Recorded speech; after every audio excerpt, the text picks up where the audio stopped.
నమస్తే మన టీవీకి స్వాగతం. గురుకుల ఉద్యోగ గైడ్లైన్స్లో ఈరోజు సైన్స్ అండ్ టెక్నాలజీ గురించి తెలుసుకుందాం. మనతో సత్యనారాయణ గారు ఉన్నారు. సైన్స్ అండ్ టెక్నాలజీలో ఎలాంటి ప్రశ్నలు రాబోతున్నాయి, ఏ సబ్జెక్ట్స్ మీద ప్రిపేర్ అవ్వాల్సి ఉంటుంది అభ్యర్థులు అనే అంశాలపైన ఈరోజు మనకు సత్యనారాయణ గారు పూర్తి స్థాయిలో వివరిస్తారు. అలాగే మీకు ఏమైనా సందేహాలున్నా స్క్రీన్లో కింద స్క్రోల్ అవుతున్న నంబర్కు ఫోన్ చేసి మీ సందేహాలను కూడా నివృత్తి చేసుకోవచ్చు. నమస్కారం సార్. సార్, సైన్స్ అండ్ టెక్నాలజీలో కంప్యూటర్ చాలా ఇంపార్టెంట్. అసలు కంప్యూటర్ అంటే ఏంటి, కంప్యూటర్లో ఏ విభాగాలు ఉంటాయి?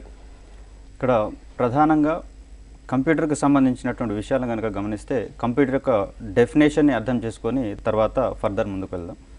Computer is an electronical and mechanical device which is used to accept the data, process the data and give the output. So ఇక్కడ based on these actions, its components are like input unit, output unit and then central processing unit.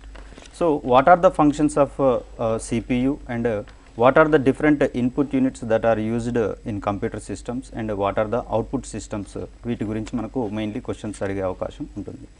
ఇక్కడ input units అనగా కంప్యూటర్కి అవసరమైనటువంటి data, the data which is necessary to perform certain actions by the computer are called input units. దీంట్లో భాగంగా keyboard కానీ, mouse కానీ, ఈ joysticks ఇట్లాంటి వాటిని మనం ఇన్పుట్ యూనిట్లుగా మనం పరిగణించవచ్చు. అదేవిధంగా ప్రస్తుతం మనకు అన్ని ఆప్టికల్ మార్క్ షీట్స్తో ఎగ్జామ్స్ జరుగుతున్నాయి కాబట్టి optical mark reader is also considered as the input unit. So which of the following is an input unit, which of the following is not an input unit, ఈ రకమైనటువంటి questions మనం ఇక్కడ expect చేయవచ్చు. Right. కంప్యూటర్లో CPU కూడా important, దాని గురించి కూడా ఇక్కడ కంప్యూటర్లో సిపియుని హార్ట్ ఆఫ్ ద కంప్యూటర్గా పరిగణిస్తాము. Without CPU we can't do anything with the computer. So ఈ కంప్యూటర్లో కూడా బేసిక్గా 3 పార్ట్స్ ఉంటాయి: arithmetic logic unit, control unit and then memory unit. By coordinating with these sections, computer can perform any kind of operation or instruction. ఇక్కడ computer perform చేయడానికి ఇచ్చేటటువంటి instructions యొక్క సెట్ని మనం ప్రోగ్రామ్ అంటాము. ఈ ప్రోగ్రామ్ యొక్క పర్పస్లను బట్టి కంప్యూటర్ యొక్క పెర్ఫార్మెన్స్ కానివ్వండి, దాని యొక్క యూసేజెస్ అనేది కానీ ఉంటుంది ఇక్కడ.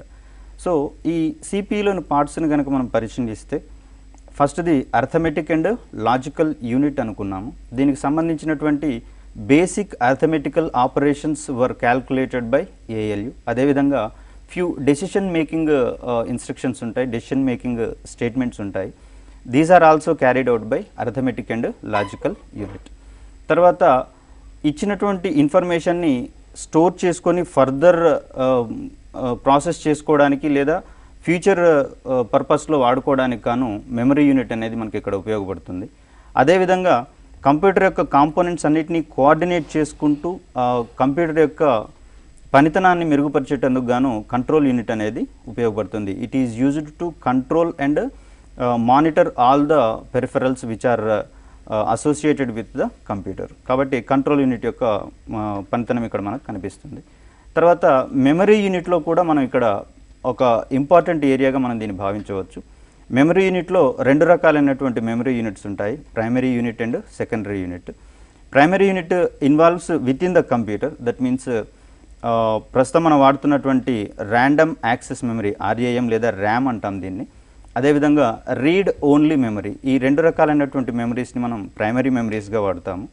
తర్వాత హార్డ్ డిస్క్, ఫ్లాపీ డిస్క్, ఈ ఫ్లాష్ డ్రైవ్స్, వీటన్నిటిని కూడా మనం సెకండరీ యూనిట్గా మనం ఇక్కడ వాడతాం. ఇక్కడ ర్యామ్ విషయంకి వచ్చేసరికల్లా దీంట్లోని ఇన్ఫర్మేషన్ పర్మనెంట్గా ఉండదు కాబట్టి ఇక్కడ ర్యామ్ అనేది టెంపరీ మెమరీ యూనిట్గా మనం చెప్తాం. అదేవిధంగా ఆర్ఓఎం లేదా రీడ్ ఓన్లీ మెమరీ అనేటటువంటి ఈ యూనిట్ని మనం పర్మనెంట్ మెమరీగా మనం చెప్తాము.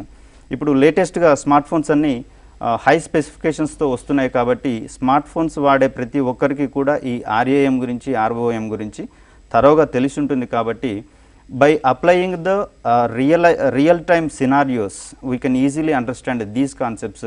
వీటిల్లో మనం భయపడాల్సిన అవసరం ఏమీ లేదు.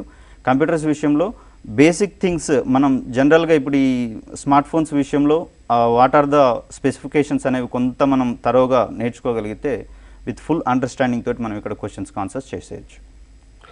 రైట్. ఇక కంప్యూటర్ తర్వాత మరి అంతగా ఇంపార్టెంట్ ఉన్నది న్యూక్లియర్ ఎనర్జీ. న్యూక్లియర్ ఎనర్జీలో డేట్స్తో సహా చాలా ఇంపార్టెంట్ క్వశ్చన్స్ కూడా వస్తుంటాయి. ఈ న్యూక్లియర్ ఎనర్జీ గురించి కూడా విపులంగా చెప్తారా?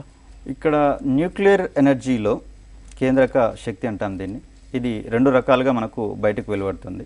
Nuclear fission process and nuclear fusion process. Fusion ప్రాసెస్కి సంబంధించి పెద్దగా అప్లికేషన్స్ మనకు ఎక్కువగా కనపడట్లేదు, కాబట్టి దీని గురించి అంత వర్రీ కావాల్సిన అవసరం లేదు. తర్వాత న్యూక్లియర్ ఫిషన్ ప్రాసెస్, కేంద్రక విచ్ఛిత్తి అంటాం దీన్ని. దీని నుంచే ఎక్కువ అనువర్తనాలు మనకు న్యూక్లియర్ ఎనర్జీలో కనపడుతున్నాయి. ఈ nuclear reactors which are used to generate power in the nuclear power station is the basic concept is nuclear fission process.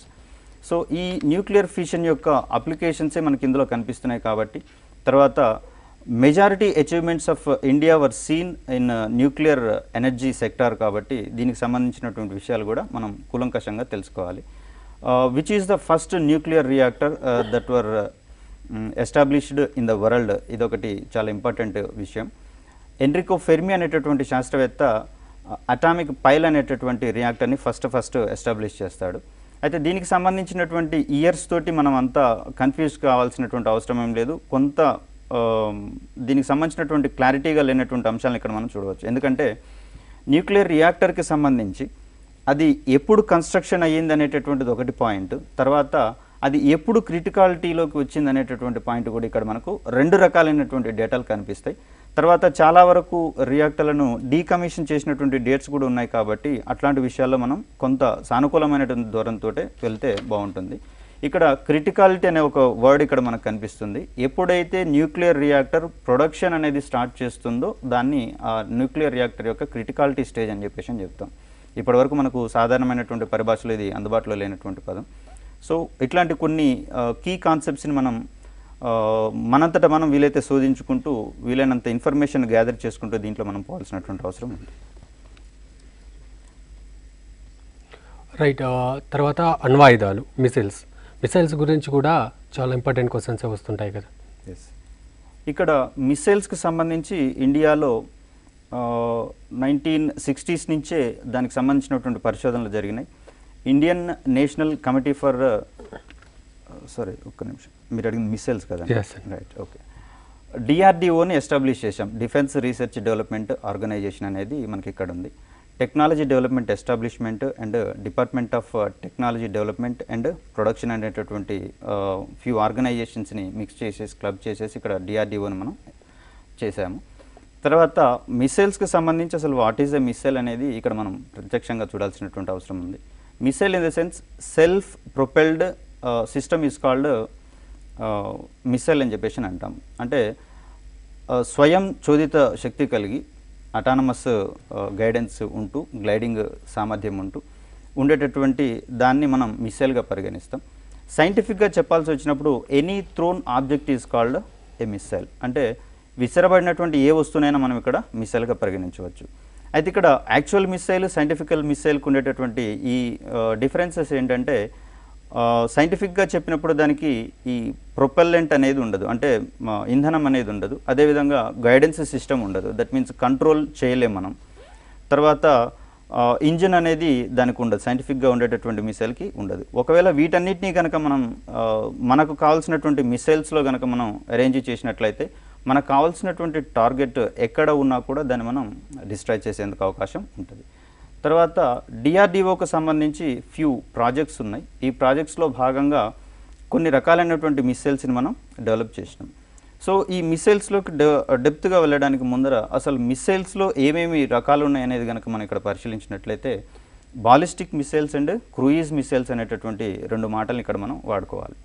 Cruise మిసైల్స్కి ఉదాహరణగా మనం బ్రహ్మోస్ని చెప్తాము. బ్రహ్మోస్ ఇప్పుడు ప్రస్తుతం చాలా హై ప్రయారిటీతో ఉన్నటువంటి మిసైల్. ఇది ఇండియా అండ్ రష్యాల యొక్క జాయింట్ వెంచర్ ఇది. తర్వాత బాలిస్టిక్ మిసైల్స్కి సంబంధించి ఇది కొంత స్పేస్లోకి వెళ్ళగలిగేటటువంటి క్యాపబిలిటీ కూడా ఉంటుంది. అయితే during its flight, most of the time during its flight it is guided by the earth's gravitational force as well as atmospheric friction force, whatever it may be. అంటే ఇక్కడ దాని యొక్క ఫ్లైట్ మొత్తంలో కూడా earth యొక్క gravitational force ఆధారంగా ఇది travel చేస్తుంది, కాబట్టి దాని యొక్క శక్తి మొత్తాన్ని కూడా ఒక టార్గెట్ని రీచ్ అయ్యి దాని మీద డిస్ట్రాయ్ చేసేందుకు అనుకూలంగా ఉంటుంది ఇక్కడ. తర్వాత ఈ బాలిస్టిక్ మిసైల్స్ని వాటి యొక్క రేంజెస్ని బేస్ చేసుకొని కూడా మనం వివిధ రకాలుగా వర్గీకరించుకోవచ్చు.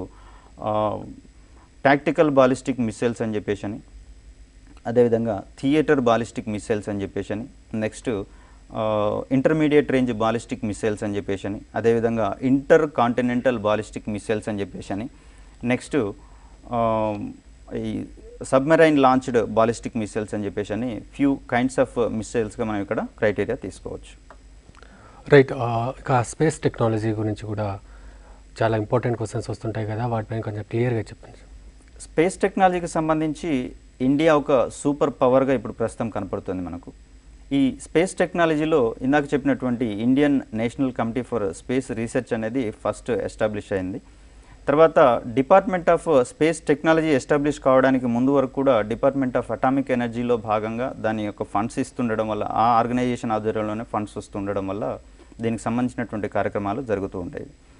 తర్వాత స్పేస్ టెక్నాలజీకి సంబంధించి what are the major vehicles that are involved in Indian space sector is also one of the very important area, as well as what are the different satellites that have been using by the Indian Space Organization is also very important sector ఇక్కడ. Right. అంతరిక్షంలో ఇస్రో సాధించిన విజయాలు ఇవి కూడా questions వస్తూ ఉంటాయా?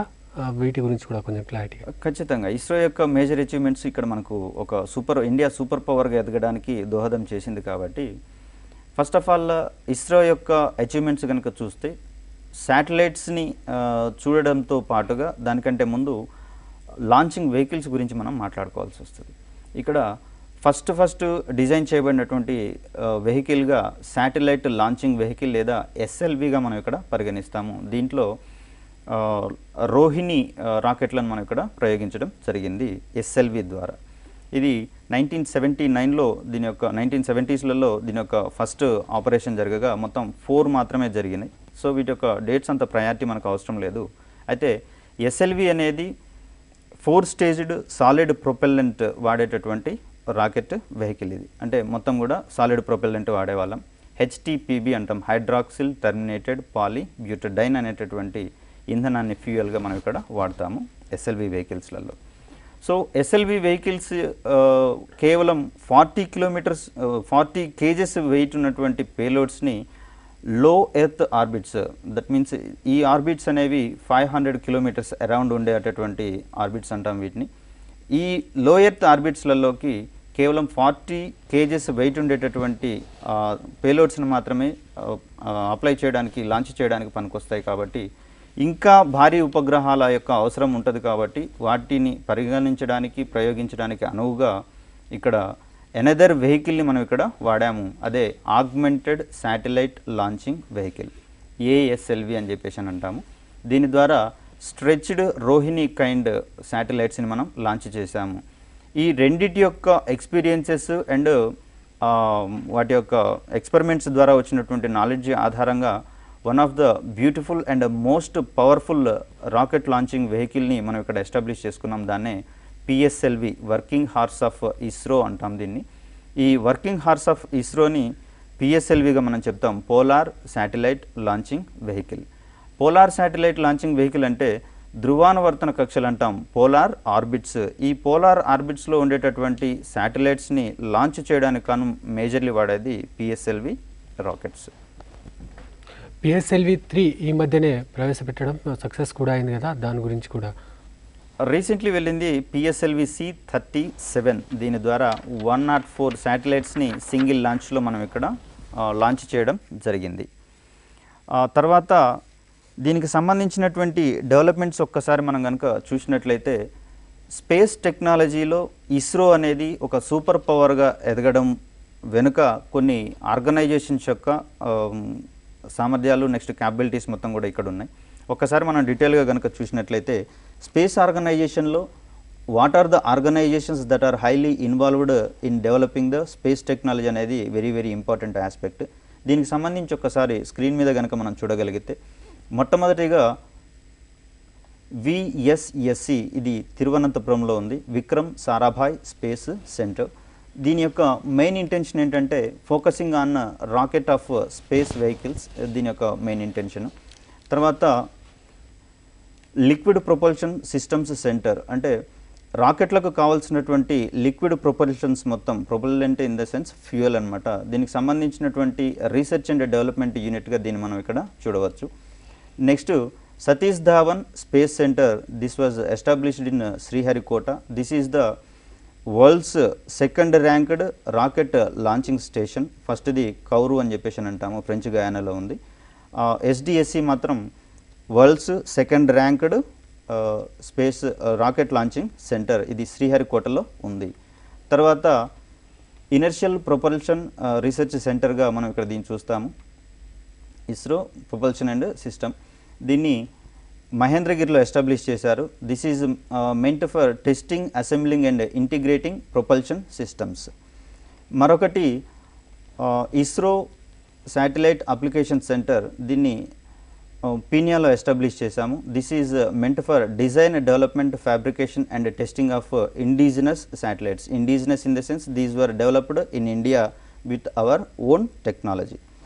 తర్వాత space application centre, this was established in Ahmedabad. This is also one of the research and development organisation of ISRO, which is used to demonstration of applications of space technology in the fields of telecommunication, remote sensing, meteorology and SatNav means satellite based navigation system అంటాం దీన్ని డీటెయిల్గా చెప్పాలంటే. ఇవన్నీ కూడా కొంత important areas as well as కొంత ఇప్పటివరకు టచ్లో లేనటువంటి టెర్మినాలజీ కాబట్టి వీటన్నిటికీ సంబంధించినటువంటి అంశాలను కూలంకషంగా మనం నేర్చుకుంటూ ఇక్కడ తీసుకోవాల్సి వస్తుంది. తర్వాత రిమోట్ సెన్సింగ్కి సంబంధించి one of the key area or key player is national remote sensing centre. This was established in Hyderabad. This is the key player in earth observation programmes as well as disaster management and support programmes. ఈ మధ్యలో చూసినటువంటి surgical strike 2016లో Pakistan మీద India జరిగినప్పుడు దీనికి సంబంధించినటువంటి back information మొత్తం కూడా ఏ ప్రాంతాన్ని ఎట్లా రీచ్ కావాలనేటువంటి విషయాలన్నింటినీ కూడా శాటిలైట్స్ ద్వారానే మనం తీసుకున్నటువంటి అంశాలను ఇక్కడ మనం చూడవచ్చు. ఇవన్నీ కూడా రిమోట్ సెన్సింగ్కి సంబంధించినటువంటి, అదేవిధంగా నావిగేషన్కి సంబంధించినటువంటి శాటిలైట్స్ యొక్క అద్భుతమైనటువంటి అప్లికేషన్స్గా మనం ఇక్కడ చూడవచ్చు. తర్వాత ISRO inertial systems unit, this was established in Thiruvananthapuram. This is also one of the research and development centre of ISRO. ఇక్కడ rocket inertial systems, satellite based inertial systems and various inertial systems were developed at ISRO Inertial Systems Unit, Thiruvananthapuram. Next department of education and communication unit ఒకటి దీన్ని మనం చెప్పుకోవాలి. ఇక్కడ education ఫీల్డ్లో satellites యొక్క major achievements ఏ విధంగా ఉన్నాయి అనేటటువంటి విషయాలన్నింటినీ కూడా ఇక్కడ మనం చూడవచ్చు. To plan and envisage satellite usage for the general population in the field of education and demonstration were carried out by DECU Ahmedabad. Another one is master control facility centre, MCF అంటాం దీన్ని, హసన్లో establish అయింది ఇది. This is used to monitor and control the satellites which were launched by ISRO. ఇక్కడ శాటిలైట్స్ని launch చేసేటప్పుడు అవి ఏ ఆర్బిట్లో అయితే వాటిని launch చేయాలో అక్కడి వరకు రాకెట్ ద్వారా వెళ్ళనివ్వరు. ఇక్కడ కొంత సర్టైన్ ఆర్బిట్ వరకు దాన్ని తీసుకువెళ్ళి ట్రాన్స్ఫర్ ఆర్బిట్స్ అంటాం వాటిని. ఏ విధంగా మన గమ్యాన్ని అయితే చేరడానికి రోడ్డు దగ్గర ఉన్నటువంటి బస్ స్టాప్లో మనం దిగేసి మన యొక్క గమ్యాన్ని మనం పాదయాత్ర ద్వారానో సంథింగ్ అదర్ ద్వారానో చేస్తాము. అదేవిధంగా శాటిలైట్స్ని కూడా మొదట ట్రాన్స్ఫర్ ఆర్బిట్స్ వరకు తీసుకెళ్ళి అక్కడ లాంచ్ చేస్తారు. తర్వాత శాటిలైట్లో ఉన్నటువంటి ఇంజన్స్ లేదా బూస్టర్ రాకెట్స్ అంటాం వాటిని, వాటిల్లో ఉండేటటువంటి ప్రొపెల్లెంట్స్ని మండించడం ద్వారా అది నిర్ణీతమైనటువంటి ఆర్బిట్లో ఉండే చోటికి దాన్ని చేరుస్తారు. ఈ ఆపరేషన్స్ అన్నిటినీ కూడా మాస్టర్ కంట్రోల్ ఫెసిలిటీ సెంటర్, ఇది హసన్లో ఉంది. ఇక్కడి నుంచి వాటిని మానిటర్ చేస్తూ ఉపగ్రహం నిర్ణీత కక్షలో చేరేందుకు ఇక్కడ మనకు యూజ్ అవుతుంది. ఇక్కడ ఇందాక చెప్పినట్లు శాటిలైట్ లాంచింగ్ వెహికల్ ఒకటి, తర్వాత 40 kg payloads up to Leo. ఇక్కడ ఈ SLV ప్రోగ్రామ్ డిజైన్ కావడానికి బిహైండ్ APJ అబ్దుల్ కలాం గారి యొక్క కృషి చాలా ఉంది. తర్వాత ఈ SLV లాంచింగ్ వెహికల్ ద్వారా SLV E1 అంటాము. ఇక్కడ 10th ఆగస్టు 1979లో దీన్ని మనం లాంచ్ చేశాము. దీని ద్వారా రోహిణి రాకెట్స్ అనే వాటిని లాంచ్ చేశామనేటటువంటి విషయాన్ని ఇందాక మాట్లాడుకున్నాం. 1980లో SLV-E2 ద్వారా రోహిణి RS-1 ఉపగ్రహాన్ని మనం ఇక్కడ తీసుకెళ్ళాము. తర్వాత రోహిణి RS-D1 అనేటటువంటి దీన్ని 1981లో లాంచ్ చేసాం SLV-D1 ద్వారా. ఇది అఫ్కోర్స్ ఫెయిల్ అయిన వెర్షన్ ఇది. తర్వాత 17 ఏప్రిల్ 1983లో another Rohini rocket was launched by using satellite launching vehicle. ఇది సక్సెస్ అయింది ఇక్కడ. తర్వాత ఆగ్మెంటెడ్ శాటిలైట్ లాంచింగ్ వెహికల్కి సంబంధించినటువంటి విషయాలు కనుక మనం గమనిస్తే ఇది 5 స్టేజ్డ్ సాలిడ్ ప్రొపెల్లెంట్ రాకెట్. ఇక్కడ దీనికి సంబంధించి సాలిడ్ ప్రొపెల్లెంట్ అన్నాం కాబట్టి HTPBని ఇక్కడ మనం మెయిన్లీ ఫ్యూయల్గా వాడతాము, హైడ్రాక్సిల్ టర్మినేటెడ్ పాలీబ్యూటడైన్. ఇది 150 kgs ఆఫ్ పేలోడ్స్. ఇక్కడ పేలోడ్స్ అంటే రాకెట్ విషయంలోనేమో శాటిలైట్స్ని మనం చెప్తాము, అదేవిధంగా శాటిలైట్స్కి సంబంధించినటువంటి పేలోడ్స్ కూడా ఉంటాయి. ఇక్కడ ఆ శాటిలైట్ వర్క్ చేయడానికి దానికి సపోర్ట్ చేసేటటువంటి డిఫరెంట్ ఆపరేటర్స్ మొత్తాన్ని కూడా ఇక్కడ మనం శాటిలైట్కి సంబంధించినటువంటి పేలోడ్స్గా తీసుకుంటాము. ఇక్కడ ASLV ద్వారా 150 kg శాటిలైట్స్ని మనం లో ఎర్త్ ఆర్బిట్స్లోకి మనం ఇక్కడ తీసుకెళ్ళచ్చు. తర్వాత దీనికి సంబంధించినటువంటి మొట్టమొదటి లాంచింగ్ని 1987లో ఎస్టాబ్లిష్ చేశాము. దీని ద్వారా స్ట్రెచ్డ్ రోహిణి శాటిలైట్స్ని మనం ఇక్కడ లాంచ్ చేయడానికి ప్రయత్నం చేశాము. ఫస్ట్ ప్రయోగం ఫెయిల్ అయింది, సెకండ్ ప్రయోగం కూడా ఫెయిల్డ్ ప్రయోగము. దీంట్లో 1988లో స్ట్రెచ్డ్ రోహిణి B రాకెట్ని శాటిలైట్ని ఇక్కడ మనం లాంచ్ చేశాము. తర్వాత థర్డ్ వన్ వచ్చేసి 1992లో ఇది పార్షియల్గా ఫెయిల్యూర్ అయింది. Next fourth one and the last one of augmented satellite launching వెహికల్ని మనం 1994లో తీసుకెళ్ళాము. ఇది సక్సెస్ అయినటువంటి వెర్షన్. ఈ రెండింటి యొక్క ఎక్స్పీరియన్సెస్ దృష్ట్యా మనకు వచ్చినటువంటివి GSLV అండ్ PSLV. PSLV గురించి ఇందాక చెప్పుకున్నాం, polar satellite launching vehicle. Whereas GSLV అనేది geostationary satellite launching vehicle. ఇక్కడ geostationary in the sense earth యొక్క సర్ఫేస్ నుంచి 36,000 కిలోమీటర్స్ అబోవ్ డిస్టెన్స్లో ఉండేటటువంటి ఆర్బిట్స్ మనం జియో స్టేషనరీ ఆర్బిట్స్ అంటాం. ఈ జియో స్టేషనరీ ఆర్బిట్స్లో ఉండేటటువంటి శాటిలైట్స్ యొక్క పరిభ్రమణ వేగం కూడా భూమికి సమానంగా ఉంటుంది, 24 అవర్స్ అంటే పర్ డే, వన్ డేలో ఇది కూడా దాని చుట్టూ భూమి చుట్టూతో తిరుగుతుంది. కాబట్టి ఇది ఏ దేశం అయితే ప్రయోగిస్తుందో ఆ దేశాన్ని మాత్రమే అదే స్థానంలో ఉంటూ స్థిరంగా ఉంటూ పరిశీలించేటటువంటి ఉపగ్రహాలుగా మనం వీటిని ఇక్కడ చెప్పవచ్చు. ఈ GSLVకి సంబంధించినటువంటి ఫస్ట్ లాంచ్ 2001లో జరిగింది. ఇది ఒక 3 staged solid and liquid and cryogenic propellant rocket launching వెహికల్గా మనం ఇక్కడ చెప్తాం. సాలిడ్ ఫ్యూయల్ వాడతాము, అదేవిధంగా లిక్విడ్ ఫ్యూయల్ వాడతాము. థర్డ్ స్టేజ్లో అత్యంత శక్తివంతమైనటువంటి క్రయోజెనిక్ ఇంజిన్స్ని వాడతాము. ఫస్ట్ ఆఫ్ ఆల్ క్రయోజెనిక్ ఇంజిన్స్ని రష్యా సపోర్టుతో మనం GSLVలో ఇన్వాల్వ్ చేసినాం. అయితే తర్వాత ఈ క్రయోజెనిక్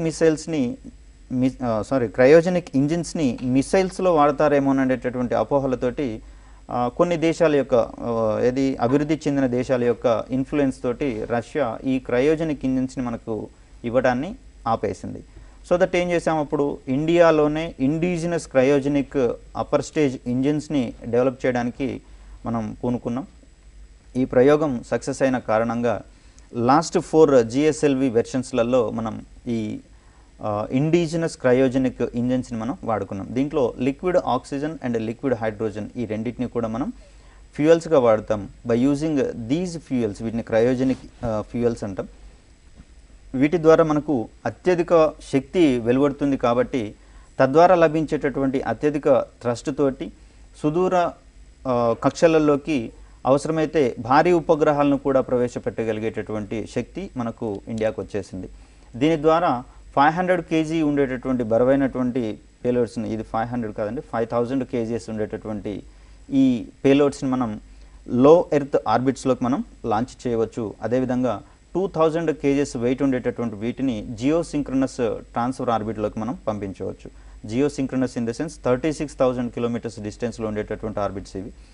ఇక్కడ GSLVలో ఫ్యూ మోడల్స్ ఉంటాయి. GSLV Mark 1, GSLV Mark 2 and GSLV Mark 3. GSLV Mark 3 అనేది ప్రస్తుతం డెవలప్మెంట్ స్టేజ్లో ఉంది. రీసెంట్గానే దీనికి సంబంధించినటువంటి క్రయోజెనిక్ ఇంజిన్లోని లోటుపాట్లను సరిదిద్దడానికి కోసం ట్రయల్స్ అనేవి జరిగినాయి. ఇది కనుక సక్సెస్ అయితే 3000 ఎబోవ్ కేజెస్ వెయిట్ ఉన్నటువంటి పేలోడ్స్ను కూడా మనం జియో స్టేషనరీ ఆర్బిట్స్లోకి సక్సెస్ఫుల్గా పంపించవచ్చు. ఇప్పుడు ఇండియా యొక్క జనాభా పెరుగుతున్న కొద్దీ వీళ్ళకి కావాల్సినటువంటి టెలికమ్యూనికేషన్స్ అదేవిధంగా బ్రాడ్కాస్టింగ్కి సంబంధించినటువంటి రిక్వైర్మెంట్స్ చాలా ఎక్కువగా పెరుగుతున్నాయి. కాబట్టి ఈ సచ్ ఏ హ్యూజ్ డిమాండ్ని కనుక మనం అచీవ్ కావాలనుకుంటే భారీ ఉపగ్రహాలను జియో స్టేషనరీ ఆర్బిట్స్లోకి ప్రవేశపెట్టాల్సిన అవసరం ఉంది. సో ఇట్లాంటి వీటన్నిటిని ప్రవేశపెట్టడానికి గాను మనకున్నటువంటి ఏకైక ప్రత్యామ్నాయము అయితేనేమో విదేశీ రాకెట్ లాంచింగ్ వెహికల్స్ మీద ఆధారపడ్డాం. ఇప్పటివరకు కూడా మనం ఏరియన్ రాకెట్ లాంచింగ్ వెహికల్స్ ద్వారా మనం వీటిని పంపించే వాళ్ళం. సో ఆ విధంగా వెళ్తూ ఉన్నప్పుడు ఏమవుతుందంటే మనకు అత్యధికమైనటువంటి ఎకనామిక్ బర్డెన్ జరుగుతుంది. కాబట్టి in order to overcome all those conditions we develop GSLV rockets. ఈ జిఎస్ఎల్విలో MK3 అనేది అత్యంత పవర్ఫుల్ అయినటువంటిది. MK1 అండ్ MK2 కూడా మనం ఇక్కడ వాడుతున్నాం. MK2లో మాత్రం స్పెసిఫిక్గా ఇండిజినస్ క్రయోజెనిక్ ఇంజన్స్ని వాడుతున్నాం. ఇప్పటివరకు మనం 4 తీసుకెళ్ళాము. 4 GSLV MK2 ఇంజన్స్ని మనం ఇక్కడ వాడాము రాకెట్ లాంచింగ్ వెహికల్స్ని. దీంట్లో ఫస్ట్ స్టేజ్లో సాలిడ్ ఫ్యూయల్ని వాడతాము, HTPB హైడ్రాక్సిల్ టర్మినేటెడ్ పాలీబ్యూటడైన్ HTPB. తర్వాత సెకండ్ స్టేజ్లో వచ్చేసి లిక్విడ్ ఫ్యూయల్ని వాడతాము, అన్సిమెట్రికల్ డైమిథైల్ హైడ్రజీన్ అని చెప్పేసి అంటాము. తర్వాత స్టేజ్ 3లో క్రయోజెనిక్ ఫ్యూయల్స్ తీసుకుంటాము, liquid oxides and liquid hydrogen. ఇవి రెండు కూడా క్రయోజెనిక్ ఇన్ ద సెన్స్ అత్యంత శీతల ఉష్ణోగ్రతల వద్ద ఉండేటటువంటి ఈ ఫ్యూయల్స్ని మనం వాడతాం. -200 degree centigrade and -100 degree centigrades దగ్గర ఇవి మెయింటైన్ అవుతాయి. కాబట్టి ఆ పరిస్థితులలో అత్యంత శీతల వాతావరణంలో ఇంజిన్ వాడడానికి గాను అత్యధికమైనటువంటి జాగ్రత్తలు తీసుకోవాలి. సో ఇక్కడ MK1A అనేది 1500 kg ఉండేటటువంటి పేలోడ్స్ని జియోసింక్రనస్ ట్రాన్స్ఫర్ ఆర్బిట్లోకి లాంచ్ చేయడానికి వాడతాము. GSLV MK1B అనదర్ వెర్షన్, దీన్ని 1900 kgs ఉండేటటువంటి payloads in the sense satellites అనుకున్నాము. వీటిని జియోసింక్రనస్ ట్రాన్స్ఫర్ ఆర్బిట్లోకి లాంచ్ చేయడానికి. అదేవిధంగా GSLV MK1C అనేది అనదర్ శాటిలైట్ లాంచింగ్ వెహికల్. దీని తర్వాత GSLV MK2కి సంబంధించి 2500 kgs ఉండేటటువంటి పేలోడ్స్ని భూస్థిర కక్షలు అంటాము, లేదా geostationary geosynchronous transfer orbits వీటిలోకి లాంచ్ చేయడానికి మనం ఇక్కడ యూజ్ చేస్తాం. దీనికి సంబంధించినటువంటి వేరియస్ లాంచింగ్స్ ఇక్కడ ఉన్నాయి. దీనికి సంబంధించి ప్రీవియస్వి పెద్ద ప్రయారిటీ లేకపోయినా కూడా ఫస్ట్ది ఎప్పుడు జరిగింది అనేటటువంటి విషయంలో ఒకటి క్వశ్చన్ వచ్చే అవకాశం ఉంటుంది. అదేవిధంగా రీసెంట్గా జరిగినటువంటి వాటికి సంబంధించినటువంటి క్వశ్చన్స్ కూడా మనకి ఇక్కడ పడే అవకాశం ఉంది. ఇక్కడ F-05 అనేది దానిది కనుక తీసుకుంటే 8 సెప్టెంబర్ 2016లో దీన్ని ఇక్కడ లాంచ్ చేసాం మనం. ఇది MK2, that means GSLV Mark II లేదా GSLV MK2 kind of rocket ఇది. దీని ద్వారా ఇన్సాట్ 3DRని మనం లాంచ్ చేసినాం. తర్వాత రీసెంట్గా కొంతమంది అభ్యర్థులు అడిగారు, ఏ GSLV ప్రయోగాలు ఇండిజినస్ క్రయోజెనిక్ ఇంజిన్ వాడినటువంటి ఏ ప్రయోగాలు ఇక్కడ సక్సెస్ అయినాయి, ఏది ఫెయిల్యూర్ అయింది అనేటటువంటి అంశాన్ని ఒకటి వాడారు. ఇక్కడ GSLV D3 కనిపిస్తుంది మనకు. 15th ఏప్రిల్ 2010 దీన్ని మనం లాంచ్ చేశాము. దీంట్లో GSAT-4 శాటిలైట్ని మనం లాంచ్ చేస్తే ఇది ఫెయిల్డ్ వెర్షన్, ఇది ఒక్కటి మాత్రమే ఫెయిల్ అయింది. Indigenous cryogenic upper stage engine వాడినటువంటి 4 లాంచింగ్స్లలో కేవలం ఒకటి మాత్రమే ఫెయిల్ అయింది. అది GSAT-4ని మనం లాంచ్ చేసే క్రమంలో ఫెయిల్యూర్ అనేది చూడవచ్చు. మిగిలిన 3 కూడా సక్సెస్ అయినటువంటి సందర్భాలను ఇక్కడ మనం మెన్షన్ చేసుకోవాలి. వీటిలలో మనకు క్వశ్చన్ పడేటటువంటి అవకాశం ఉంది, ఏది ఫెయిల్ అయింది ఏది సక్సెస్ అయింది అనేటటువంటి అంశాలలో. ఇక్కడ GSLV D5 and GSLV D6 ఇవి రెండు కూడా సక్సెస్ అయినాయి. దీంతో పాటుగా F-05 GSLV F-05 అంటాం. ఇక్కడ D అనే అబ్రివేషను, F అనే అబ్రివేషన్ ఇక్కడ మనకు ఒకటి కనిపిస్తుంది. D in the sense development programme మనం ఇక్కడ చెప్పుకోవాలి. అంటే రాకెట్ యొక్క వ్యవస్థలను అబ్జర్వ్ చేస్తూ ఆ లాంచింగ్ని కనుక ప్రవేశపెడితే దాన్ని మనం డెవలప్మెంటల్ ప్రోగ్రామ్ అంటాం. అదేవిధంగా ఆ రాకెట్ ద్వారా ప్రయోగించేటటువంటి శాటిలైట్ని కనుక మనం పరిశీలిస్తూ అంటే దాని యొక్క ఫంక్షనింగ్ని మనం చూసుకుంటే దాన్ని ఫంక్షనల్ ఆపరేషన్స్ అని చెప్పేసి అంటాం, ఫంక్షనల్ లాంచింగ్స్ అంటాము. ఇక్కడ మొట్టమొదటి కార్యాత్మక ప్రయోగం లేదా మొట్టమొదటి ఫంక్షనల్ ఎక్స్పెరిమెంట్గా మనం GSLV F-05ను చెప్తాం. అంటే ఇండిజినస్ క్రయోజెనిక్ అప్పర్ స్టేజ్ ఇంజిన్ని అమర్చినటువంటి మొట్టమొదటి కార్యాత్మక ప్రయోగంగా జిఎస్ఎల్వి F-05ని చెప్తాం. ఇక్కడ జిఎస్ఎల్వి D6 ఏమో మూడవ ప్రయోగంగా, జిఎస్ఎల్వి D5 రెండవది, జిఎస్ఎల్వి D3 నేమో మొదటిది. జిఎస్ఎల్వి D3 మాత్రమే ఫెయిల్ అయింది. తర్వాత పిఎస్ఎల్వికి సంబంధించినటువంటి లాంచింగ్స్ని కనుక మనం చూసుకుంటే ఇది IRS satellites means Indian remote sensing శాటిలైట్స్ని సన్ సింక్రనస్ ఆర్బిట్లోకి మనం లాంచ్ చేయడానికి వాడతాం. ఈ యొక్క వ్యవస్థ అనేది 1990sలలో స్టార్ట్ అయింది. పోలార్ ఆర్బిట్స్ అనగా పోలార్ అంటే నార్త్ పోల్ అండ్ సౌత్ పోల్ని చుట్టూ వచ్చేటటువంటి ఆర్బిట్స్ని మనం ఇక్కడ పోలార్ ఆర్బిట్స్గా మనం పరిగణిస్తాము. అంటే ఇక్కడ ఉండేటటువంటి ఉపగ్రహాలు ఖచ్చితంగా రోజులో నార్త్ పోల్ని సౌత్ పోల్ని దాటుతూ ప్రయాణించాల్సి ఉంటాయి. కాబట్టి వీటిని మనం ఇక్కడ పోలార్ శాటిలైట్స్ లేదా పోలార్ ఆర్బిట్లో ఉండేటటువంటి శాటిలైట్స్గా మనం ఇక్కడ చెప్తాం. ఇక్కడ పిఎస్ఎల్విని మనం ఇండిజినస్గానే డెవలప్ చేసుకున్నాం. ఇది 44 మీటర్స్ ఉండేటటువంటి రాకెట్ విత్ 4 స్టేజెస్ ఉంటాయి. దీంట్లో ఆల్టర్నేట్గా సాలిడ్ అండ్ లిక్విడ్ ప్రొపెల్లెంట్స్ని మనం వాడతాం. సాలిడ్ ప్రొపెల్లెంట్గా HTPB ఇందాక నేను చెప్పుకున్నాం, హైడ్రాక్సిల్ టర్మినేటెడ్ పాలీబ్యూటడైన్, దీన్ని మనం HTPBగా పరిగణిస్తాము. అదేవిధంగా లిక్విడ్ ఫ్యూయల్కి వచ్చేసరికి UDMH అండ్ MMHగా మనం ఇక్కడ చూస్తాం. అన్సిమెట్రికల్ డైమిథైల్ హైడ్రోజన్ ఒకటి, తర్వాత మోనో మిథైల్ హైడ్రోజన్ ఒకటి. ఈ రెండు టెర్మినాలజీని మనం ఇక్కడ చూసుకోవాలి, ఎందుకంటే అబ్రివేషన్ని చూసుకున్నప్పుడు కాస్త కన్ఫ్యూజ్ అయ్యేటటువంటి అవకాశం ఉంటుంది. కాబట్టి UDMH అండ్ MMH వీటిని లిక్విడ్ ప్రొపెల్లెంట్స్గా మనం వాడతాం. తర్వాత ఇంకొక ఇంపార్టెంట్ విషయం ఏంటంటే ఈ లిక్విడ్ ఫ్యూయల్స్ కనుక బర్న్ కావడానికి మనం కొంత ఆక్సిడైజర్స్ని మోసుకొని పోవాల్సినటువంటి అవకాశం ఉంది. ఈ ఆక్సిడైజర్స్ని మోసుకొని పోవడం వల్ల ఏమవుతుందంటే రాకెట్ యొక్క వెయిట్ అనేది అమాంతంగా పెరుగుతుంది, హండ్రెడ్స్ ఆఫ్ టన్స్ పెరుగుతుంది. కాబట్టి ఈ వెయిట్ని తగ్గించుకోవడం కోసం రీసెంట్లీ మనం automatic advanced breathing propulsion system లేదా ప్రోగ్రామ్ అనే దాన్ని మనం ఎస్టాబ్లిష్ చేసుకున్నాం. దీన్నే స్క్రామ్జెట్ ప్రొపల్షన్ సిస్టమ్ అని చెప్పేసి అంటాం.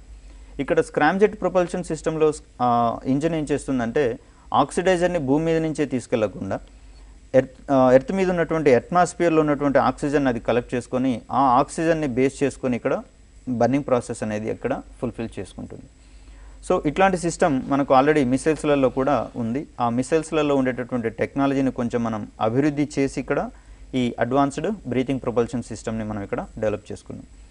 మెయిన్లీ పిఎస్ఎల్వి నుంచి 3800 kg ఉండేటటువంటి పేలోడ్స్ని లో ఎర్త్ ఆర్బిట్స్లోకి మనం లాంచ్ చేయవచ్చు. అదేవిధంగా 1750 kgs ఉండేటటువంటి పేలోడ్స్ని సన్ సింక్రనస్ ఆర్బిట్స్లోకి మనం చేయొచ్చు. అదేవిధంగా 1425 kgs ఉండేటటువంటి పేలోడ్స్ని, అది అప్రాక్సిమేట్ వాల్యూస్ ఇవి, ఒకవేళ కక్ష యొక్క డిస్టెన్స్ పెరుగుతున్న కొద్దీ వెయిట్ అనేది కొంచెం తగ్గే అవకాశాలు మనకు కనిపిస్తాయి. లేదంటే మోస్ట్ పవర్ఫుల్ ఇంజన్స్ని వాడినటువంటి పిఎస్ఎల్వి వెర్షన్స్ని మనం ఇక్కడ వాడాల్సి ఉంటుంది.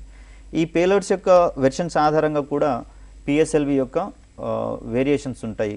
తర్వాత సమ్ నోటబుల్ పేలోడ్స్ లేదా important launchings that were established by PSLV or Chandrayaan. దీన్ని మనం ఇండియాస్ ఫస్ట్ ల్యూనార్ ప్రోబ్గా మనం చెప్పుకోవచ్చు.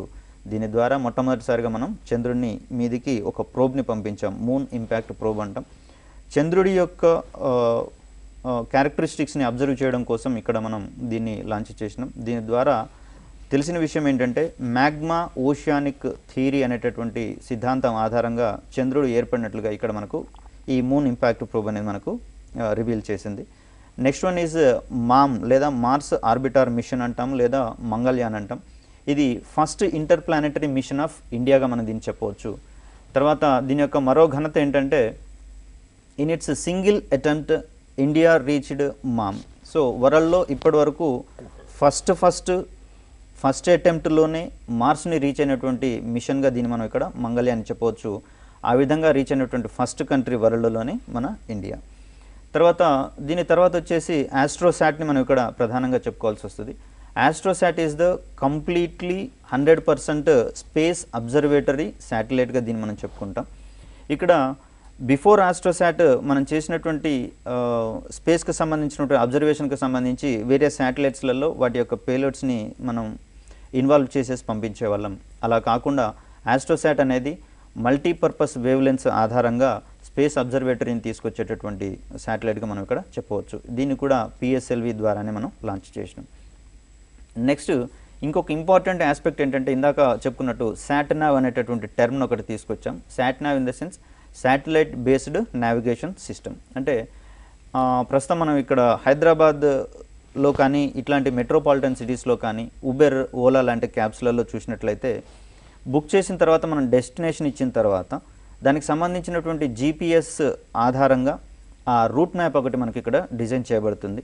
ఏ ఏరియాల నుంచి తక్కువ ట్రాఫిక్ ఉందో దాన్ని ఐడెంటిఫై చేయడం ద్వారా ఆ రూట్ మ్యాప్ అనేది అక్కడ ఇవ్వబడుతుంది. ఇది డ్రైవర్కి దోహదకారిగా ఉంటుంది, యాజ్ వెల్ యాజ్ ప్రయాణికుడికి కూడా ఎంత టైం పడుతుంది, ఏ రూట్ ద్వారా వెళ్తే సేఫ్గా వెళ్తామనేటటువంటి అంశాలన్నీ కూడా మనకి ఇక్కడ ఇస్తుంది.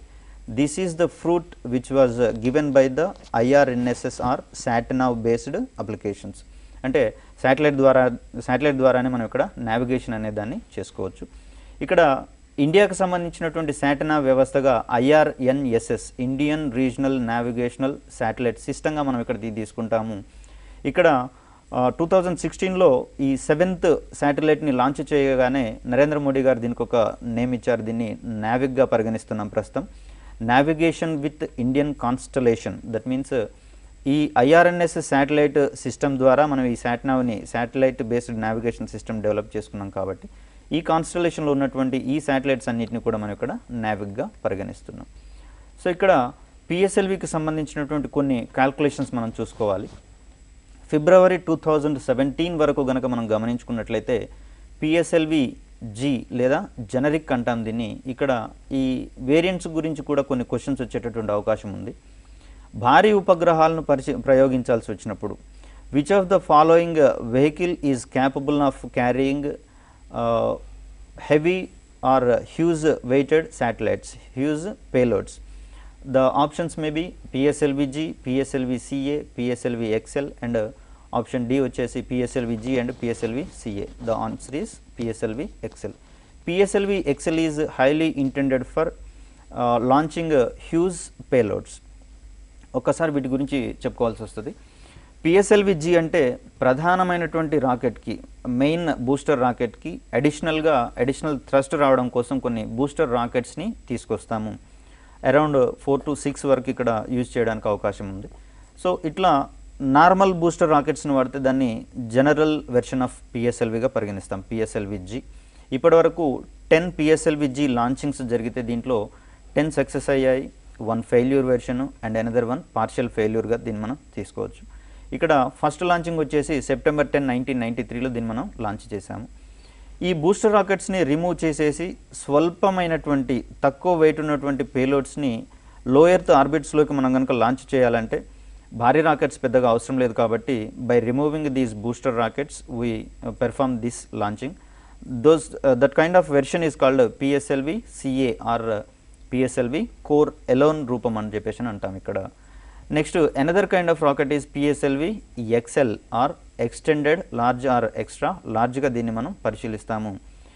ఇందాక చెప్పుకున్నటువంటి PSLV-Gలో ఉన్నటువంటి మామూలు బూస్టర్ రాకెట్ల స్థానంలో హై కెపాసిటీ ఉన్నటువంటి హ్యూజ్ బూస్టర్ రాకెట్స్ని ఇంట్రడ్యూస్ చేస్తాం. ఈ హ్యూజ్ బూస్టర్ రాకెట్స్ని ఇంట్రడ్యూస్ చేయడం వల్ల వెహికల్కి సుదూరంలో ఉన్నటువంటి ఆర్బిట్స్ని రీచ్ అయ్యేటటువంటి అడిషనల్ థ్రస్ట్ ఒకటి వస్తుంది, లేదా ఈ పోలార్ ఆర్బిట్స్లోకి హ్యూజ్ పేలోడ్స్ని లాంచ్ చేయడానికి కావాల్సినటువంటి థ్రస్ట్ అనేది రీచ్ అవుతుంది. సో PSLV-XL వెర్షన్స్ ఇప్పటివరకు 17 తీసుకుంటే అవుట్ ఆఫ్ 17 లాంచెస్ 17 కూడా సక్సెస్ అయినాయి. తర్వాత దీని యొక్క ఫస్ట్ లాంచ్ October 22 అండ్ 2008లో ఎస్టాబ్లిష్ చేసినాం during the time of Chandrayaan. Sir, ఒక ఫోన్ లైన్లో ఒక వ్యక్తి ఉన్నారు, ఆయన సందేహాన్ని అడుగుతారు.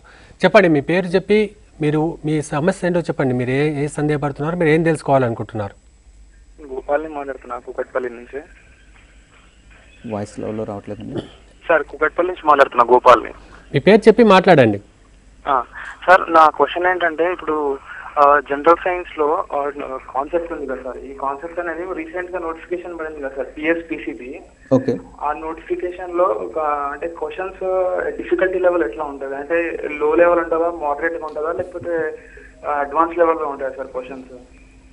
అయితే సైన్స్ అండ్ టెక్నాలజీని కనుక మనం పరిశీలిస్తే దీంట్లో హై లెవెలా, లో లెవెలా, మీడియం లెవెల్ అనేది అభ్యర్థి యొక్క అచీవ్మెంట్స్ని అండ్ అండర్స్టాండింగ్ క్యాపబిలిటీస్ని బట్టి మాత్రమే ఉంటుంది. ఇప్పుడు నేను చెప్పినటువంటి టెర్మినాలజీ దాదాపుగా విని ఉన్న వాళ్ళకేమో ఇది ఈజీ ఆఫ్ అండర్స్టాండింగ్ లెవెల్ అని చెప్పేసి అనుకుంటాం. ఒకవేళ కొత్త టెర్మినాలజీగా భావిస్తే అది కొంచెం డిఫికల్ట్ లెవెల్గా మనం భావించేటటువంటి అవకాశం ఉంటుంది. అయితే మెయిన్ క్వశ్చన్ ఏ ఏరియాలో పడుతుంది అనేది కనుక ఒక విధంగా మనం సెల్ఫ్ అనాలిసిస్ కనుక చేసుకోగలిగితే ఈజీ వే ఆఫ్లోనే ఉంటున్నట్టుగా మనం ఇక్కడ గమనించవచ్చు. గతంలో ఉన్నటువంటి ప్రశ్న పత్రాలను పరిశీలిస్తే జనరల్ సైన్స్లో భాగంగా సైన్స్ అండ్ టెక్నాలజీని అడుగుతారు కాబట్టి జనరల్ నాలెడ్జ్తో మామూలు పరిజ్ఞానంతో దీన్ని మనం అచీవ్ చేయవచ్చు. కొంత అడ్వాన్స్డ్ కనుక చేసుకోగలిగితే ఏ లెవెల్లోని క్వశ్చన్ అయినా మనం ఆన్సర్ చేయవచ్చు. రైట్, ఇంకోరు ఫోన్ లైన్లో రెడీ ఉన్నారు. చెప్పండి, మీ పేరు చెప్పి మీరేం తెలుసుకోవాలనుకుంటున్నారో అడగండి.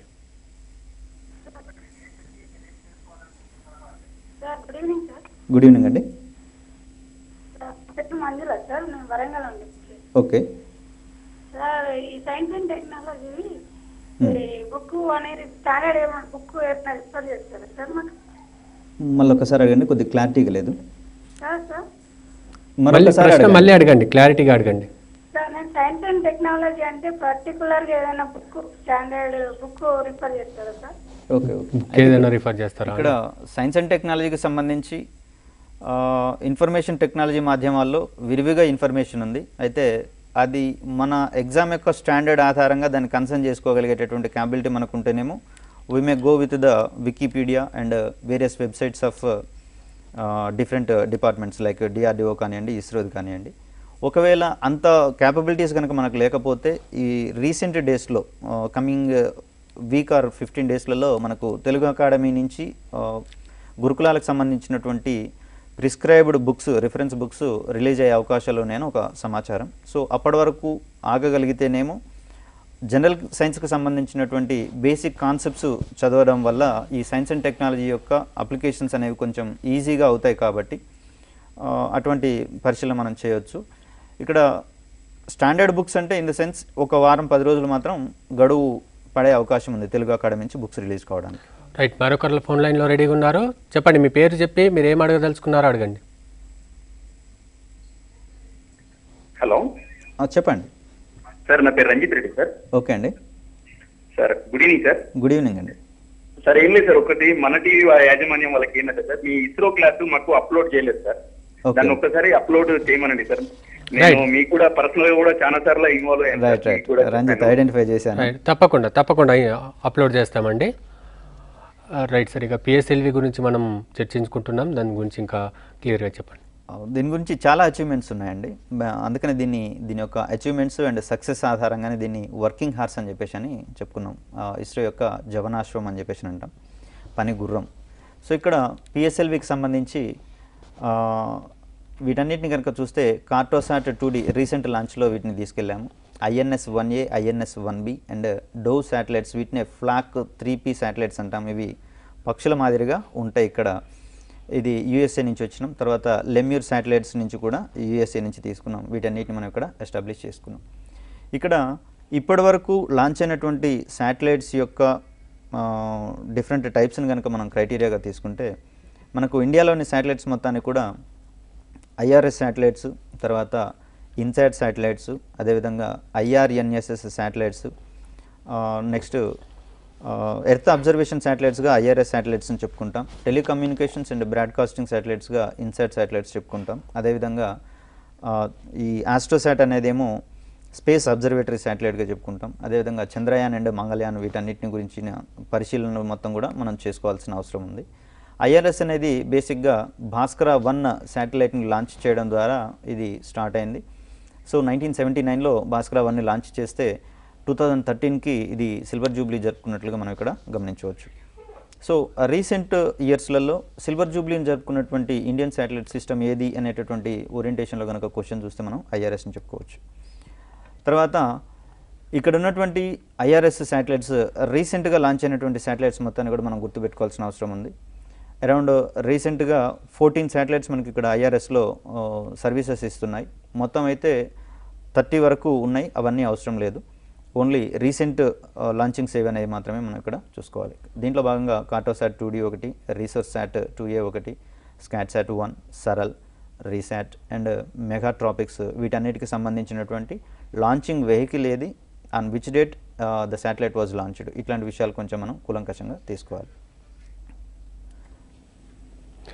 రైట్, మరొకరు ఫోన్ లైన్లో ఉన్నారు. మీ పేరు చెప్పి మీరేం తెలుసుకోవాలనుకుంటున్నారో అడగండి. సార్ నమస్తే సార్, నా పేరు యాకూబ్, ఖమ్మం నుంచి. ఓకే, చెప్పండి. హలో, చెప్పండి. సార్ ఇప్పుడు పిఎస్ఎల్విలో మనకి 3 కేటగిరీస్ ఉన్నాయి కదా sir, PSLV G, PSLV TA and PSLV XL అని చెప్పేసి. అయితే మనకి ఇప్పుడు రీసెంట్ గా పిఎస్ఎల్వి T37 జరిగింది.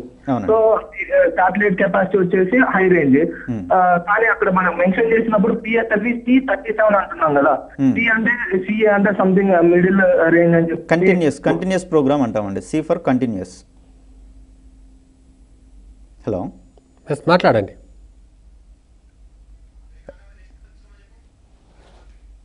రైట్, మరొకరు ఫోన్ లైన్లో ఉన్నారు. మీ పేరు చెప్పి మీరేం తెలుసుకోవాలనుకుంటున్నారో అడగండి. రైట్, మాట్లాడండి.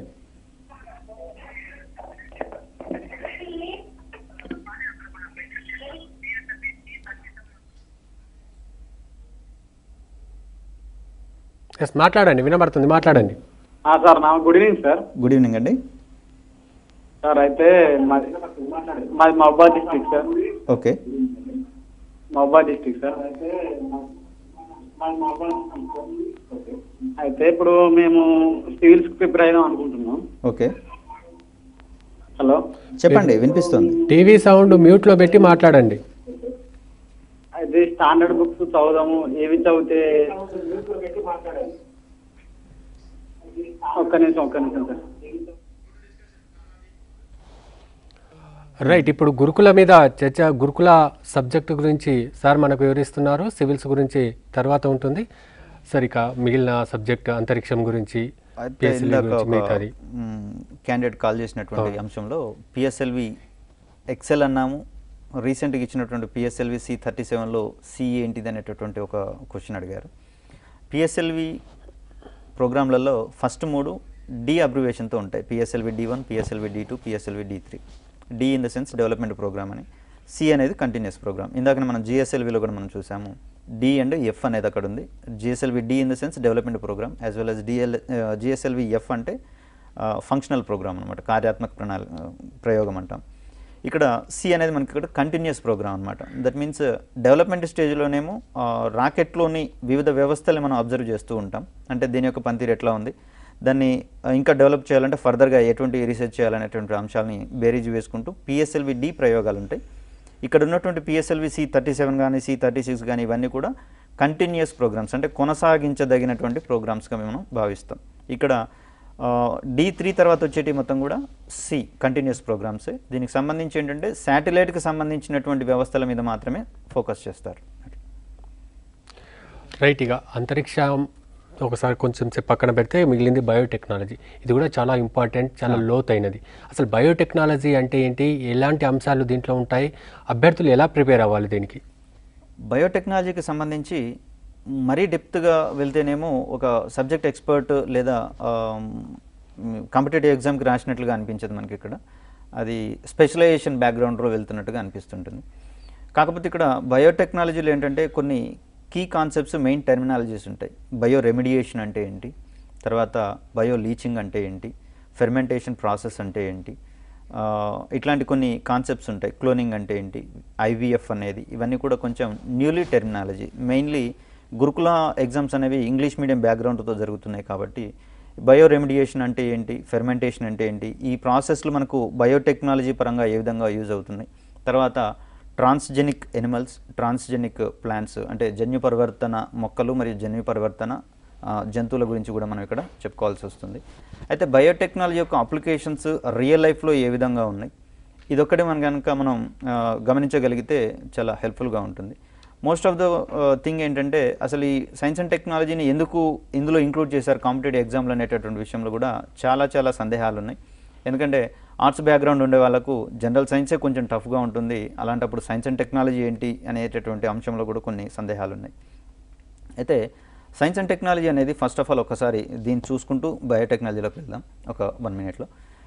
దైనందిన జీవితంలో రియల్ టైంలో ఉండేటటువంటి ప్రతి ఒక్క ప్రాబ్లంకి సంబంధించినటువంటి సొల్యూషన్ బయోటెక్నాలజీలో వెతకడం లేదా సైన్స్ అండ్ టెక్నాలజీ అనేది అటువంటి ఫ్రూట్స్ని అందిస్తుంది. కాబట్టి ఈ by having the knowledge of science and technology we can able to solve different problems in our real life. నిన్న రీసెంట్గా చూసినట్లయితే ఈ బయో వ్యర్థాలను ట్యాంకర్స్ ఏది డిఫరెంట్ అపార్ట్మెంట్స్లలో ఉండే వాళ్ళకు ఈ బయో వ్యర్థాలను డీకంపోజ్ చేయడం కోసం కొన్ని రకాలైనటువంటి బ్యాక్టీరియాని డెవలప్ చేసినటువంటి సిచ్యువేషన్ మనం ఇక్కడ గమనించవచ్చు. అదేవిధంగా ఓడల ద్వారా నెక్స్ట్ రిఫైనరీలలో ఉండేటటువంటి తట్టు లేదా ఆయిల్ యొక్క వేస్టేజెస్ని మనం ప్యూరిఫై చేయడం కోసం లేదా క్లియర్ చేయడం కోసం oil Zapper and oil Aorus అనేటటువంటి బ్యాక్టీరియాని మనం ఇక్కడ కల్చర్ చేసినాం. వీటి ద్వారా ఏంటంటే ఆ యొక్క చమురు వ్యర్థాలు అనేవి కూడా డీకంపోజ్ అయిపోతాయి, లేదా వీటిని మానవ ప్రయత్నాలతో చేయడానికి చాలా కష్టమవుతుంది. నాట్ ఓన్లీ దిస్, ఫార్మాస్యూటికల్ రంగంలో ఏ కొత్త డ్రగ్ ఇన్వెంట్ చేసినా కూడా దానికి సంబంధించినటువంటి ప్రయోగాలని డైరెక్ట్ మనుషుల మీద చేయలేం. కాబట్టి వాటిని జంతువుల మీద చేస్తే ఒకానొక దశలో జంతువులు కనుక అంతరించిపోయే ప్రమాదం ఉంటుంది. కాబట్టి ఈ రకమైనటువంటి జంతువులను కూడా మనం బయోటెక్నాలజీకి సంబంధించి ట్రాన్స్జెనిక్ ఎనిమల్స్ అన్నాం. ఈ ట్రాన్స్జెనిక్ ఎనిమల్స్ని అధిక మొత్తంలో ప్రొడ్యూస్ చేయడం ద్వారా ఇటువంటి యొక్క సిచ్యువేషన్స్ని మనం ఓవర్కమ్ చేయవచ్చు. సో ఇక్కడ bio remediation in the sense దైనందిన జీవితంలో వచ్చేటటువంటి వ్యర్థాలు ఈ బయో డిస్పోజల్స్ వీటన్నిటిని కూడా డీకంపోజ్ చేయడానికి బ్యాక్టీరియాని మనం కనుక యూజ్ చేస్తే దాన్ని బయో రెమిడియేషన్ అంటాము. అదేవిధంగా బయోగ్యాస్, బయోఫ్యూయల్స్ వీటన్నిటి యొక్క ఇన్వెంట్ వెనకాల, ప్రొడక్షన్ వెనకాల బయోటెక్నాలజీ యొక్క ఇంపాక్ట్స్ ఉంటాయి. అదేవిధంగా ఫార్మర్స్ కనుక చూసినట్లయితే గతంలో ఈ బ్రీడింగ్ అనేటటువంటి టెక్నాలజీ ద్వారా వారికి కావాల్సినటువంటి సీడ్స్ని వారి పంట పొలాల నుంచి వాళ్ళే కలెక్ట్ చేసుకొని చేసేవాళ్ళు. ఇది one of the ancient way of biotechnology, application of బయోటెక్నాలజీగా మనం ఇక్కడ బయోటెక్నాలజీ గురించి మాట్లాడుకునే ముందు కొందరు ఫోన్ లైన్లో రెడీగా ఉన్నారు. మీ పేరు చెప్పి మీరేం అడగదలుచుకున్నారో అడగండి. సార్ నేను కృష్ణ మాట్లాడుతున్నా హైదరాబాద్ నుంచి. చెప్పండి కృష్ణ గారు. సార్ ఈ లేటెస్ట్ గా పొల్యూషన్ కంట్రోల్ బోర్డ్ లో పోస్టులు పడినాయి కదా sir, assistant environmental engineer. Okay అండి. సో దాంట్లో సిలబస్ సేమ్ అంటే అది రిజంబుల్స్ అంటే గురుకుల్ లాగానే ఉంటుందా, లేకపోతే లాస్ట్ టైం గెస్టెడ్ ఆఫీసర్స్ ఉన్నాయి కదా సార్, అంటే అసిస్టెంట్ ఎలక్ట్రికల్ ఇంజనీర్ ఆ టైప్ లో ఉంటాయి క్వశ్చన్స్? అయితే అసిస్టెంట్ ఇంజనీర్ అనేవి టెక్నికల్ ఎగ్జామ్ కాబట్టి దానికి సంబంధించినటువంటి కాంపిటెన్సీ లెవెల్స్ అనేవి కొంచెం తక్కువగా చూసాం మనం అక్కడ. సో ఇవి పొల్యూషన్ కంట్రోల్ బోర్డుకి సంబంధించి సైన్స్ అండ్ టెక్నాలజీ అనేది న్యూలీ ఎస్టాబ్లిష్డ్ టాపిక్ కాబట్టి గతంలోనేమో కొన్ని తక్కువ అమౌంట్ ఆఫ్ క్వశ్చన్స్ మనకు వచ్చేవి. ఇప్పుడు mainly focus given to science and technology కాబట్టి కొంత ఎక్కువగానే విషయ సేకరణ చేసుకొని ప్రిపేర్ అయితే బాగుంటుంది అనేది నా సలహా. మరొకరు ఫోన్ లైన్లో ఉన్నారు. మీ పేరు చెప్పి మీరేమి తెలుసుకోవాలదలుచుకున్నారో అడగండి. హలో హలో మాట్లాడండి. హలో మాట్లాడండి. Hello sir, good evening sir. Good evening అండి. సార్ నా పేరు నవీన్ సార్, నేను హైదరాబాద్ మాట్లాడుతున్నాను. ఓకే సార్, ఇప్పుడు పొల్యూషన్ కంట్రోల్ బోర్డు నోటిఫికేషన్ ఉంది సార్ టీఎస్పీఎస్ నుంచి. దానికోసం క్లాస్ తీసుకుంటారు సార్, ఇలా గురుకులం లాగా. మీ వాయిస్ కట్ అవుతుందండి. ఇప్పుడు గురుకుల గురించి ఇక్కడ సార్ ఎక్స్ప్లెయిన్ చేస్తున్నారు, సైన్స్ అండ్ టెక్నాలజీ గురించి. అయితే ఇవన్నీ కూడా టీఎస్పీఎస్సీ నుంచి వస్తున్నాయి కాబట్టి class on environment and ecology also. Okay right. TSPSC website చూస్తే దాంట్లో క్లియర్గా ఉంటుందండి. మీ ఫోన్ లైన్ కూడా కాస్త డిస్టర్బెన్స్గా ఉంది. ఇక మరో కాలర్ రెడీగా ఉన్నారు, మాట్లాడండి. Sir good evening sir. Good evening అండి. సార్ నా పేరు రంజిత్ రెడ్డి సార్, ఇందాక కాల్ కట్ అయింది సార్. సార్ ఏం లేదు సార్, ఒక 2 డౌట్స్ ఉన్నాయి సార్. ఇప్పుడు రిమోట్ సెన్సింగ్ సెంటర్ అనేది హైదరాబాద్ లో ఉంది అని అంటున్నారు సార్. అంటే హైదరాబాద్ లో ఎగ్జాక్ట్ ప్లేస్ అనేది డిఫరెంట్ బుక్స్ లలో ఒక దగ్గర షాద్ నగర్ అని, ఒక దగ్గర హైదరాబాద్ అని, ఒక దగ్గర బాల్ నగర్ అని ఉంటుంది సార్. అది ఎక్కడ అనేది అదొకటి డౌట్ ఉంది సార్. ఇంకోటి సార్, ఈ ఆర్ఎల్వి టీడీ గురించి కొద్దిగా ఎక్స్ప్లెయిన్ చేయండి సార్. ఆర్ఎల్వి టీడీ గురించి మాకు ఎక్కడ అంటే వెబ్సైట్ లో చూశాను సార్, దాని వెయిట్, దాని హైట్ ఎంత అనేది కూడా అంటే దాని మీద ఐడియా రావట్లేదు సార్. ఓకే ఇక్కడ రైట్, ఇవి రెండే కదా? అవును సార్, అవును సార్. ఓకే రంజిత్. అదేవిధంగా క్లాస్ కూడా కొద్దిగా అది పెట్టండి సార్, ఇస్రోది సార్ ప్లీజ్ సార్. సార్ ఎందుకంటే అది చాలా వాల్యుబుల్ క్లాస్ సార్. ఎందుకంటే ఇది చదివిన వాళ్ళకి తెలుస్తుంది సార్. మీరు ఇందాక అన్నారు ఈ టర్మినాలజీ అనేది చదివిన వాళ్ళకి తెలుస్తుంది. డెఫినెట్లీగా దీంట్లో నుంచి 10-12 మార్క్స్ వస్తాయి సార్ ఎగ్జాక్ట్లీగా. ఎందుకంటే valuable class sir, please sir. ఎందుకంటే మళ్ళీ ఒక 2-3 టైమ్స్ తింటే మాకు చాలా బాగుంటుంది sir, please and request sir. తప్పకుండా అప్లోడ్ చేస్తామండి. అది ఇక్కడ ఆర్ఎల్వి టీడీ అనేది రీయూజబుల్ లాంచింగ్ వెహికల్ అని చెప్పేసి అంటాము. ఇక్కడ రాకెట్ని లాంచ్ చేసిన తర్వాత దానిలోని బూస్టర్ రాకెట్స్ అనేవి పనికి రాకుండా పోతాయి అన్నమాట. సో అలా కాకుండా ఈ ప్రాజెక్ట్ యొక్క ఎక్స్పెండిచర్ తగ్గించుకోవడానికి one of the best mean is reusable launching vehicle. అయితే దీనికి సంబంధించినటువంటి టెక్నాలజీ డెవలప్మెంట్ ప్రోగ్రామ్గా దీన్ని చెప్తాం కాబట్టి RLVTD అని చెప్పేసి చెప్తాం మనం ఇక్కడ. సో ఈ హెవీ హ్యూజ్ అమౌంట్ ఆఫ్ ప్రొపెలెంట్ మండినప్పుడు వచ్చేటటువంటి ఆ వేడికి గాను ఈ మెటీరియల్స్ అనేవి కొంత పనికి రాకుండా పోతాయి కాబట్టి అలా కాకుండా దాన్ని రీయూజ్ చేసుకోవడానికి గాను మనం వాడేటటువంటి టెక్నాలజీగా దీన్ని మనం చెప్పుకోవచ్చు. అయితే ఇక్కడ RLVTD అనేటటువంటి టెక్నాలజీని కనుక మనం యూజ్ చేస్తే రాకెట్ని లాంచ్ చేసేటప్పుడు అది రాకెట్ మాదిరిగా వెళ్తుంది. శాటిలైట్ని లాంచ్ చేసిన తర్వాత దాని యొక్క ఆర్బిట్లో లాంచ్ చేసిన తర్వాత ఇది భూమిని ఒక మన మామూలు ఏరోప్లేన్ మాదిరిగా ఇది ఎర్త్ని రీచ్ అవుతుంది కాబట్టి సో ఇక్కడ ఒక రాకెట్ లాంచింగ్ స్టేషన్లో ఒక రన్వేని కనుక ఎస్టాబ్లిష్ చేసుకుంటే అది రన్వే మీదకి విమానం వచ్చినట్లుగా మనం దాన్ని లాంచ్ చేసుకోవచ్చు, అంటే ల్యాండ్ చేసుకోవచ్చు. తర్వాత ఫర్దర్ లాంచింగ్స్కి కూడా దీన్నే మనం వాడుకోవచ్చు. హైలీ డెవలప్డ్ కంట్రీస్ మొత్తం కూడా ఇదే టెక్నాలజీని వాళ్ళు వాడుతున్నారు. సో ఈ టెక్నాలజీ మనకి ఇంకా డెవలప్మెంట్ స్టేజ్లోనే ఉంది కాబట్టి ఇంకొంత టైం పట్టేటటువంటి అవకాశం ఉంది. సో ప్రధానమైనటువంటి అచీవ్మెంట్స్ అయితే ఏ తేదీన జరిగిందనేటటువంటి విషయంలోనే మనకు క్వశ్చన్ పడే అవకాశం ఉంటుంది. కానీ దీనికి సంబంధించినటువంటి ఫుల్ స్పెసిఫికేషన్స్కి సంబంధించి ఇంకా డెవలప్మెంట్ స్టేజ్లోనే ఉన్నాం కాబట్టి అడిగే అవకాశాలు కొంత తక్కువ. రైట్. ఇక మిగిలిన బయోటెక్నాలజీ గురించి, ఈ బయోటెక్నాలజీకి సంబంధించి ఇప్పుడు చెప్పుకున్నట్లుగా టెర్మినాలజీ మాత్రం చాలా ఖచ్చితంగా గుర్తుపెట్టుకోవాల్సిన పని ఉంది. తర్వాత గురుకులాలకు సంబంధించి ఇంగ్లీష్లో మెటీరియల్ ఉంది కాబట్టి వీలైతే దాన్ని కొంత తెలుగులో మనం కన్సైన్ చేసుకుని రాసుకోవాల్సినటువంటి అవకాశం ఉంది. నెక్స్ట్ ఫర్మెంటేషన్కి సంబంధించినటువంటి మరొక బయోటెక్నాలజీ అప్లికేషన్ కనుక మనం చూస్తే ఇది కూడా మనకు రెగ్యులర్ లైఫ్లో వాడుతూనే ఉన్నాం. కాకపోతే ఈ ప్రక్రియ అదే అనేటటువంటి విషయంలో కొంత మనకు సందేహాలు. ఇప్పుడు పాలు పెరుగుగా మారడం ఒకటి, తర్వాత గృహిణులు వంట వినియోగంలో కూడా దీన్ని మనం వాడుతూనే ఉన్నాం. పిండి పులియబెట్టడం అనేటటువంటి ప్రక్రియను మనం ఇక్కడ ఫెర్మెంటేషన్ ప్రాసెస్గా మనం చేయవచ్చు. అంటే బ్యాక్టీరియా యొక్క అనరోబిక్ కండిషన్స్లలో వాటి యొక్క శ్వాసక్రియను జరుపుకోవడం ద్వారా అటువంటి యాసిడ్స్, లాక్టిక్ యాసిడ్స్ ఇట్లాంటివి రిలీజ్ అవుతాయి. సో దీన్ని మనం ఫెర్మెంటేషన్ యొక్క ప్రాసెస్ కింద చెప్పుకోవచ్చు. అయితే సైన్స్ అండ్ టెక్నాలజీలో టెర్మినాలజీ తెలియకపోయినా కూడా ఆ ప్రాసెస్ని మనం ఎప్పటి నుంచో వాడుతున్నటువంటి దాఖలాలు మనం ఇక్కడ చూడవచ్చు.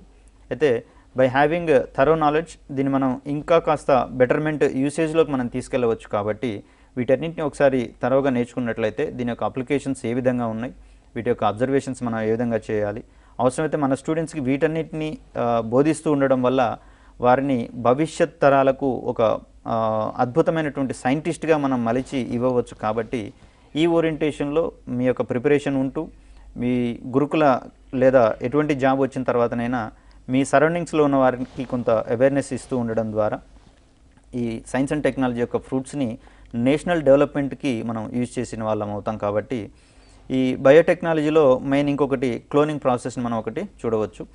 ఈ క్లోనింగ్లో భాగంగా ఎండేంజర్డ్ స్పీసీస్ని మనం రీప్రొడ్యూస్ చేసేటటువంటి అవకాశాలను కూడా మనం ఇక్కడ ప్రవేశపెట్టవచ్చు. తర్వాత డాలీకి సంబంధించినటువంటి ఇన్వెన్షన్స్ మనం ఒకటి చూసాం. తర్వాత NDRI వాళ్ళది వారి యొక్క ఈ పశు సంపదని డెవలప్ చేసేటటువంటి భాగంలో వారి యొక్క గేదెల్ని డెవలప్ చేసినటువంటి పరిశీలన కూడా మనం ఇక్కడ చేయవచ్చు. ఇట్లా అద్భుతమైనటువంటి ఫలాన్ని ఆశిస్తూ, అద్భుతమైనటువంటి క్యారెక్టరిస్టిక్స్ని మనం ఆశిస్తూ మేలు రకపు వంగడాలను వినియోగించడంలో, డెవలప్ చేయడంలో, తర్వాత పెస్ట్ కంట్రోల్డ్, పెస్ట్ రెసిస్టెంట్ వంగడాలను అభివృద్ధి చేయడంలో భాగంగా, అదేవిధంగా ఈ మధ్యన చూసినట్లయితే BT ప్రతి గురించి మనం బాగా చెప్పుకోవచ్చు. ఇది కూడా బయోటెక్నాలజీ యొక్క వన్ ఆఫ్ ద బ్యూటిఫుల్ ఫ్రూట్గా మనం ఇక్కడ చెప్పవచ్చు. వీటితో పాటుగా ట్రాన్స్జెనిక్ ఎనిమల్స్, ట్రాన్స్జెనిక్ ప్లాంట్స్, వీటి విషయంలో ఇప్పుడు మనం చూసినట్లయితే బత్తాయికి సంబంధించినటువంటి వంగడాలను అభివృద్ధి పరిచే క్రమంలో కాయ యొక్క సైజు ఎక్కువగా ఉంటూ, తర్వాత ఫ్రూట్నెస్ అనేది, స్వీట్నెస్ అనేది ఎక్కువగా ఉండేటటువంటి వంగడాలను మనం అభివృద్ధి చేయడంలో భాగంగా బయోటెక్నాలజీని తీసుకురావచ్చు. అదేవిధంగా ఈ విటమిన్ ఏ లోపించినటువంటి వ్యక్తులకు విటమిన్ ఏని అందించే క్రమంలో golden rice and golden groundnut అనేటటువంటి కొన్ని రకాలైనటువంటి వంగడాలను మనం డెవలప్ చేసినాం. ఇట్లాంటివన్నీ కూడా బయోటెక్నాలజీ యొక్క ఫ్రూట్స్గా మనం భావించవచ్చు. గురుకులంలో సైన్స్ అండ్ టెక్నాలజీ గురించి ఈరోజు అంతరిక్ష పరిశోధనలు, మిసైల్స్ గురించి పూర్తి స్థాయిలో మనకు సార్ అందించడం జరిగింది. ఈ ప్రోగ్రాన్ని మిస్ అయిన వాళ్ళు మన టీవీ తెలంగాణ వెబ్సైట్లో కానీ, యూట్యూబ్లో కానీ ఫేస్బుక్లో కానీ చూసే అవకాశం ఉంది. ఇక మరో ప్రోగ్రాంతో మళ్ళీ కలుద్దాం. నమస్కారం. నమస్తే.